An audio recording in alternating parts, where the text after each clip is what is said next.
అందరికీ నమస్కారం. ఈరోజు మనం చరిత్రలో చాలా ముఖ్యమైన ఒక కథ గురించి మాట్లాడుకోబోతున్నాం. అదే యేసు జననం. ప్రపంచవ్యాప్తంగా ఎన్నో సంస్కృతుల మీద ప్రభావం చూపిన ఈ కథ వెనుక ఉన్న వివరాలను ఈ కథనం ఆధారంగా ఇప్పుడు చూద్దాం. అసలు ఒకే ఒక్క వ్యక్తితో మొదలైన ఒక కథ చివరికి ప్రపంచ గతిని ఎలా మార్చగలిగింది? ఆలోచించాల్సిన విషయమే కదా. సరే, ఈ ప్రశ్నతోనే మన ప్రయాణం మొదలుపెడదాం. ఈ చారిత్రక సంఘటన ప్రాముఖ్యతేంటో చూద్దాం. సరే, ఇప్పుడు మనం కథలోకి వెళ్ళిపోదాం. ఈ కథ మొదలయ్యేది ఎక్కడో తెలుసా? యూదేయాను హేరోదురాజు పాలిస్తున్న రోజుల్లో గలిలయాలో నజరేతు అనే ఒక చిన్న ఊర్లో అనమాట. ఆ ఊరిలోనే మన కథానాయికి మరియా ఉండేది. ఇక్కడే కథ అస్సలు మలుపు తీసుకుంటుంది. గాబ్రియేలు అనే దేవదూత మరియ దగ్గరికి వచ్చాడు. ఆయన చెప్పింది కేవలం ఒక మామూలు సందేశం కాదు, అది ఒక కొత్త శకానికి ఆరంభంలాంటిది. ఆమెకు పుట్టబోయేది ఎవరో సాధారణ బిడ్డ కాదని, ఆయన రాజ్యం శాశ్వతంగా నిలిచిపోతుందని చెప్పాడు. ఊహించండి, ఆ క్షణం ఆ కథా గమనాన్ని పూర్తిగా మార్చేసింది. అటువంటి మాటలు విన్నాక మరియ ఎలా స్పందించిందో చూడండి. ఆశ్చర్యం అది తప్పకుండా ఉంటుంది, కాని ఆశ్చర్యం కంటే ఎక్కువగా ఒక విధమైన అంగీకారం, ఒక లోతైన నమ్మకం ఆమె మాటల్లో కనిపిస్తోంది. తన జీవితం ఇకపై ఎప్పటికీ ఒకేలా ఉండదని తెలిసినా ఆ దైవ సంకల్పాన్ని ఆమె వెంటనే స్వీకరించింది. అయితే ఈ విషయం మరియకు కాబోయే భర్త యోసేపుకు తెలిసినప్పుడు కథలో ఒక పెద్ద సంఘర్షణ మొదలవుతుంది. ఇది మానవ సహజమైన సంఘర్షణ. ఇది అతని నమ్మకానికి ఒక పెద్ద పరీక్షలాంటిది. ఇక్కడ మనం గమనిస్తే ఇద్దరి ప్రతిస్పందనల్లో ఎంత తేడా ఉందో చూడండి. ఒకవైపు మరియా దైవిక సందేశాన్ని వెంటనే నమ్మింది. మరోవైపు యోసేపు పూర్తిగా గందరగోళంలో పడిపోయాడు. నిజానికి ఇది చాలా సహజం కదా, ఎందుకంటే ఆయన వాస్తవ ప్రపంచంలో ఉన్నాడు. కళ్లముందు కనిపిస్తున్నదాన్నే నమ్ముతున్నాడు. ఆయనకు దాని వెనుకున్న అద్భుతం ఇంకా కనిపించలేదు. అందుకే యోసేపు పాత్ర ఈ కథకు వాస్తవికతను తీసుకొస్తుంది. ఆ రోజుల్లోని సామాజిక పరిస్థితుల్ని మనం అర్థం చేసుకోవాలి. యోసేపు తీసుకున్న నిర్ణయం చాలా పెద్దది. ఎవ్వరికీ తెలియకుండా మరియను బహిరంగ అవమానాల పాలు చెయ్యకుండా ఈ బంధాన్ని నిశ్శబ్దంగా ముగించేద్దామనుకున్నాడు. అంటే చూడండి, ఇందులో అతని మంచితనం కనిపిస్తోంది. అదే సమయంలో తన నిస్సహాయత కూడా బయటపడుతోంది. సరిగ్గా అప్పుడే యోసేపు సందిగ్ధానికి సమాధానం దొరికింది. అదే ఒక కలలో, ఒక దేవదూత కలలో కనిపించి జరిగినదంతా వివరించాడు. ఆ దైవిక జోక్యంతో అతని సందేహాలన్నీ పటాపంచలయ్యాయి. ఇక తను ఏం చెయ్యాలో అతనికి స్పష్టంగా అర్థమైంది. కేవలం మరియను భార్యగా స్వీకరించడమే కాదు, పుట్టబోయే బిడ్డకు తండ్రులా బాధ్యత వహించమని కూడా ఆ సందేశం చెప్పింది. సరే, యోసేపు సందేహాలు తీరిపోయాయి. ఇప్పుడు మరియా, యోసేపు ఇద్దరూ కలిసి ఒక కొత్త ప్రయాణానికి సిద్ధమయ్యారు. కాని ఈ ప్రయాణానికి కారణం దైవిక సందేశం కాదు, అప్పటి రోమా చక్రవర్తి వేసిన ఒక ఆర్డర్. జనాభా లెక్కలు వెయ్యాలన్న ఆ రాజకీయ ఉత్తర్వు వారి ప్రయాణానికి కారణమైంది. ఆ ప్రయాణం మామూలు ప్రయాణం కాదు, రోజుల తరబడి సాగే కష్టమైన ప్రయాణం.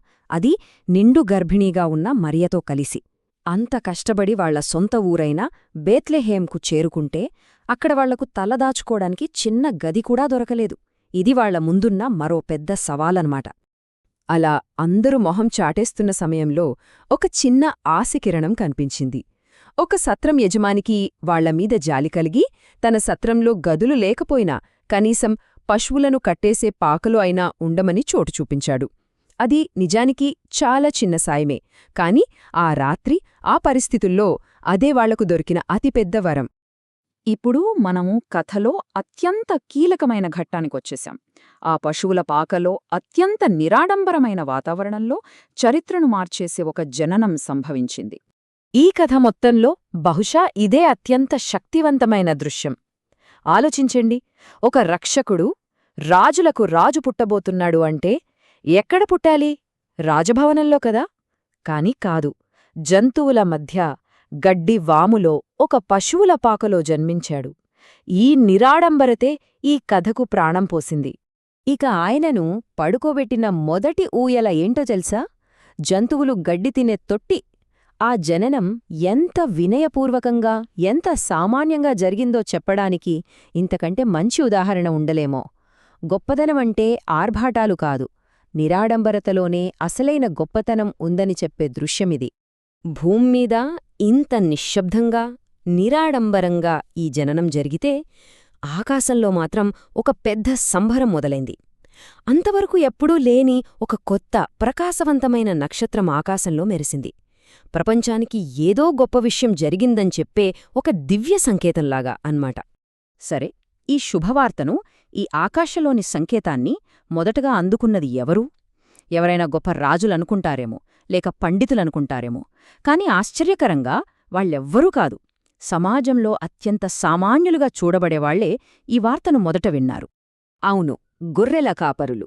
ఆ రోజుల్లో సమాజం వాళ్లను అంత గొప్పగా చూసేది కాదు.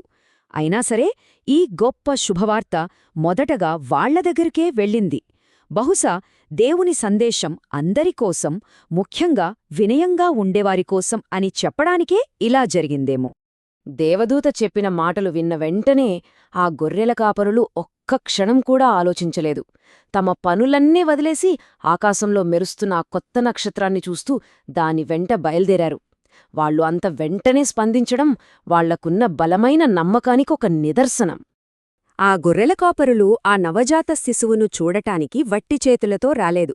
వాళ్ళు తమతో పాటు అమూల్యమైన బహుమతులు కూడా తీసుకొచ్చారు. బంగారం, సాంబ్రాణి, ఇంకా బోళం.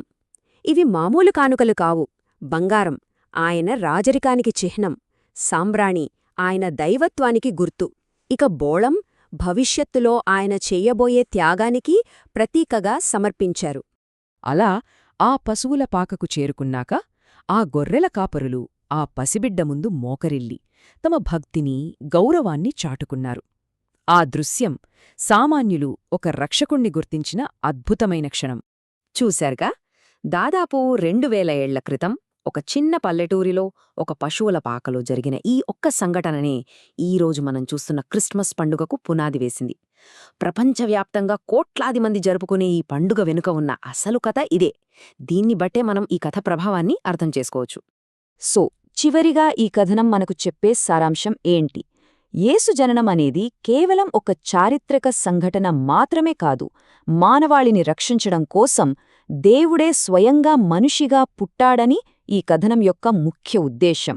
ఇదే ఈ కథ వెనుక ఉన్న వేదాంతపరమైన భావన. సరే, ఈ వివరణను ముగించే ముందు ఒక చిన్న ప్రశ్నతో వదిలేస్తాను. ఇంత నిరాడంబరంగా మొదలైన ఈ కథకు 1000 సంవత్సరాలుగా ప్రజలను ఆకట్టుకునేంత శక్తి ఎలా వచ్చింది? దానిలోని అద్భుతాల వలన, లేక మరియా, యోసేపులాంటి సామాన్య మనుషుల అనుభవాల వలన? ఈ కథకున్న ఈ శాశ్వతమైన ఆకర్షణకు కారణమేమై ఉంటుంది?